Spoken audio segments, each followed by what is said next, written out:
I'm greatly relieved for car workers whose jobs were at risk. I thought the performance in the Oval Office was shameful, frankly, Tom. The number of times that President Trump was referred to as Donald, I found it to be shameful. It was bootlicking. Great tributes paid by Keir Starmer to Donald Trump's leadership. Keir Starmer. I mean, as I said to your producer, Tom, Churchill had to go almost begging, I think, to Roosevelt for 50 destroyers to fight the Nazis, but he was there to fight. And that says what, Paul. I'm sorry, but that says more about the Americans than it does about us, I'm afraid, back in the day, that they wouldn't provide us with those 50 destroyers without the British Prime Minister begging, even as this country was dealing with an existential threat. The fact that Keir Starmer, and I'm telling you, Paul, from some experience, again, was on the phone calls between the President of the United States, Donald Trump, and Theresa May. They call each other by their first names. Donald Trump appreciates the notion that they are his friend. So calling him by his first name is probably not a bad thing. No, it's not a bad thing to do it once, Tom, but to do it 10 times and to praise his leadership. And I just find something unsettling about this being VE Day, to link it as Sir Keir Starmer did. We can't be too harsh about this, but VE Day celebrates triumph and grief and deeply profound matters. And to have what I consider to be, a trade deal, it is important, but to link it and to have it on VE Day, I found I was uncomfortable with that. Why? Because they were comparing the two. Keir Starmer was saying, he's not comparing. He's not saying, oh, well, this is almost as good as VE Day. Look, he's not saying that. He's using it as a way of showing once again the US and UK's deep ties, be they military or economic, and that's reasonable. That's fine, isn't it? No, it seemed to me to be a boot-looking performance, Tom, and I was uncomfortable with it. The only thing that was good, as far as I was concerned, was that it will save car workers' jobs. And I appreciate that we have to sort of kowtow to Trump to a considerable extent because of the character and the person he is. Well, the leader of the Conservative Party has just described this. We were humouring someone who's basically, out of control. But we were not just humouring them, we were kowtowing to them. We crossed a line, Tom. We crossed a line, and it was shameful on VE Day to be doing that. All right. Paul, appreciate the view. Thank you very much indeed. I do wonder whether the leader of the Conservative Party describing this country as having been shafted by this deal is hyperbolic nonsense. I mean, it is a bit unfair on Keir Starmer, is it not? The President of the United States is the person who is applying the tariffs on Britain, and he is the one who is not taking them off completely back to where we were before Liberation Day.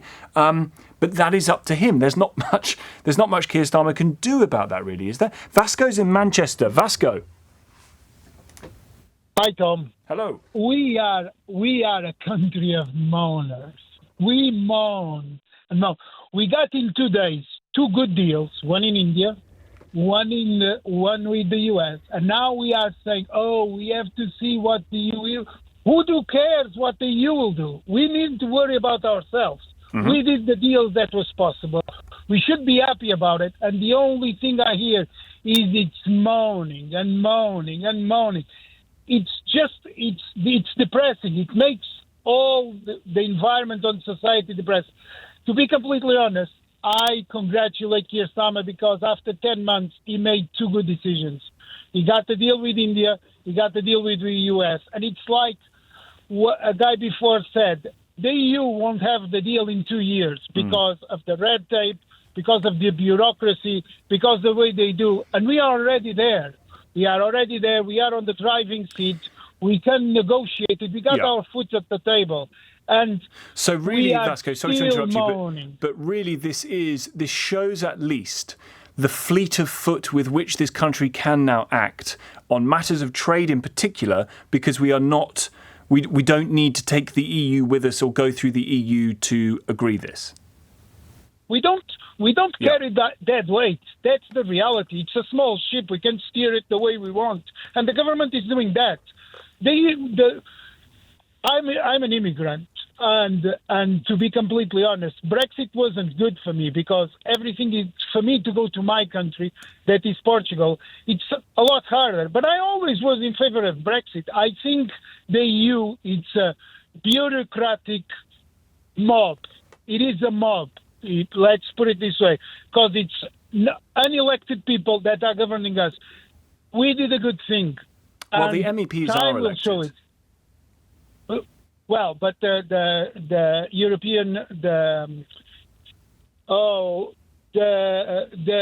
MPs are elected, but yes. the Commission, it's not. They are not elected. None of them were elected. Yeah. I mean, they're voted for by the people who have been elected. But let's not go back round all that again, Vasco, because we're kind of done with all that. Tom, how are this Indian deal and this American deal a good deal? We had no tariffs, and now we have tariffs. So it's all of a sudden it's a good deal. I just don't think we should give up to this sort of tactics, because every single country will apply this. I mean, the reason we didn't, why we don't want free movement from Europe, but we want from India. How does that work? I don't understand. And now, hang on a sec. You say you're comparing European freedom of movement that was ended with Brexit to the deal that has been struck with India. Yeah. Well, it's wrong. Sean, that's just plain wrong. Why? Explain to me. Because the Indians who are coming over, Indian workers who are coming to the UK, are not coming for visa reasons. They are not part of the immigration numbers. They are being seconded to jobs in the UK from companies in India. And how will they exploit that? Do you know? How would they exploit that? Yeah. Well, clearly the controversy is that those people who are seconded to this country don't pay national insurance, and their employers don't pay national insurance for them in this country. But I think you can see the fairness of the argument, which says they shouldn't be double taxed. Okay. Can I just have a bet with you that yes. this Indian deal you're talking about will bring 5 times more people from India than what we used to get from Europe. They will find a loophole. 5 times and more. They will send millions. Why do you think that? Because I know how it operates. I'm a lawyer myself. Well, where are the millions of jobs? Where are the millions of jobs in the sectors for whom this has been carved out? Where are the millions of jobs that they are offering? They will create those. How? You will see. You want a bet? I can have a bet with you. I'll have Sean. I'm not a particularly betting man, but I will have a bet with you live on the radio that we will not get millions of Indians coming over as a result of this deal. We will. What do you want? 10, 20, a beer, a pint? Let's do a beer. Let's do a beer. We'll do it on the train. If I'm right, you buy me a beer.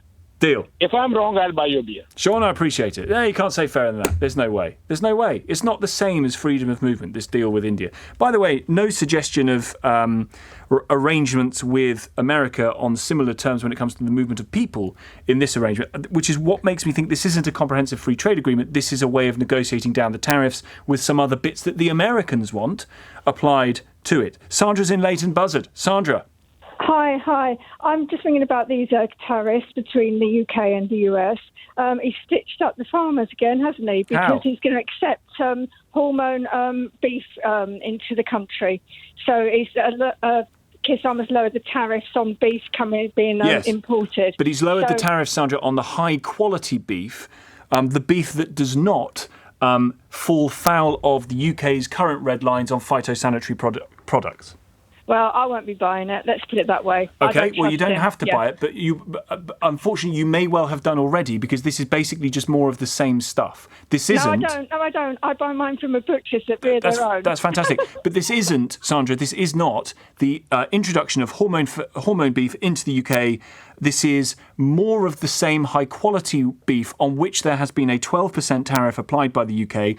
That has now been negotiated down, and as a result, UK farmers can send 13,000 tonnes of their beef into the US market, which they're very happy with.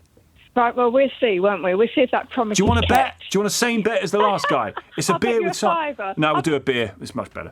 I think that you might be a bit naive with this deal, because I think Mr. Trump and Mr. Starmer, they're both desperate for something. I mean, Starmer's had a kicking in the local elections. Yes. Trump's sitting there with his markets collapsing, so he's getting bad vibes at home, and he runs his whole government as a press conference. Yep.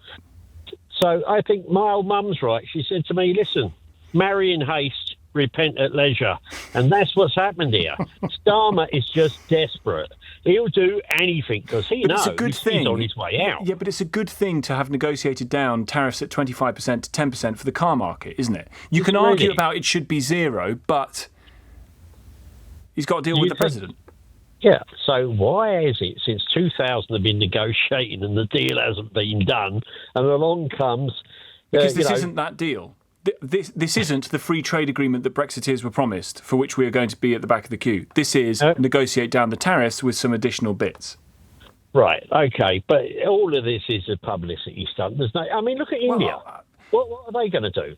Gee, I've never met a bad... I've been in business for 45 years and I've never met a bad Indian businessman. Sure. These people are clever. Absolutely, and they've got a good deal, and we've got access to their markets. I'm not going to take another pint with you about the million people that are going to come over. Bob, I'm going to leave it there.